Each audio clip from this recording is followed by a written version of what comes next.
My dear friends, Kamala Harris supporters, I'd like to share a few personal words from my heart. Words from the heart enter the heart. And I hope they enter your hearts from the depths of mine. Loss is a difficult thing, especially when you're passionately committed to a cause, to a person, to an ideology. And 68 million people in this country voted for Kamala Harris. But know that loss and setbacks can bring the best out of you. It could also bring the worst out of you. Because it's a time that humbles us and allows us to look deeper into our hearts and souls. Introspection. Obviously, some people go the other direction. Finger pointing, anger, bitterness,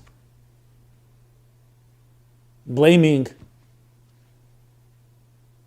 But here's an opportunity to become a greater person.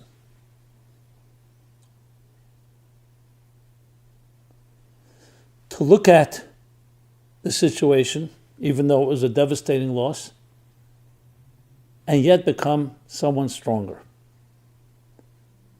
And look at opportunities that come your way, even now. Because remember, we don't control circumstances, but we control how we navigate them. We control our attitude. It's a time to get beyond politics, beyond partisanships, and beyond sides. You may dislike Mr. Trump. You may loathe him. But that's not where you want to focus your life. You don't want him or anyone controlling your life. You want to control your life. You have a family, you have children. If you're single, you have your social life. It's time to diversify and look at what are your true values. What do you stand for? Because that can never be defeated. And become a greater person. Sadly and unfortunately, we live in a time of technology and media. And I don't mean that technology is a sad thing. Technology can be a great blessing, but it can also become an addiction, and it can become a force that inundates us with all types of other opinions. It's time to step back. Look inside your own heart and soul. What do you stand for? What do you believe in? And it's not just a political party or a particular policy, economic or otherwise. Those are important to some extent. What's most important is the love in your life, the values in your life, the fundamentals. I would call them the eternal values. Now's the time. Take out a sheet of paper and write down the 5 most important things in your life. And I mean most important, that you're ready to die for.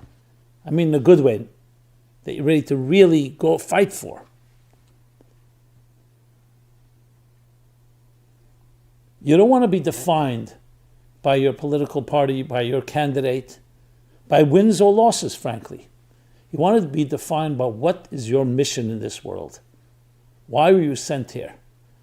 How can you use your resources, your skills, your talents, your opportunities to bring more light into your corner of the world? That is the single most important thing.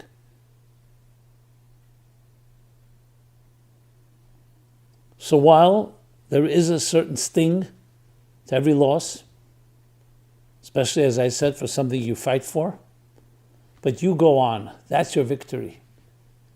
You become stronger in the process, a more honest person, more sincere person, more humble person. And in the long term, you look back and say, how did I behave when things didn't work exactly the way I wanted them to be? Did I become a greater person, or did I become more bitter? God bless you. God bless all those that supported with sincerity Kamala Harris. And God bless her to continue her journey and hopefully be able to learn from what she experienced and make her corner of the world a better place. Thank you so much. This has been Simon Jacobson, Meaningful Life Center, meaningfullife.com. If this video was meaningful to you, this message was meaningful to you, please share. And I'd love to hear your comments and your feedback. Thank you again, and God bless you.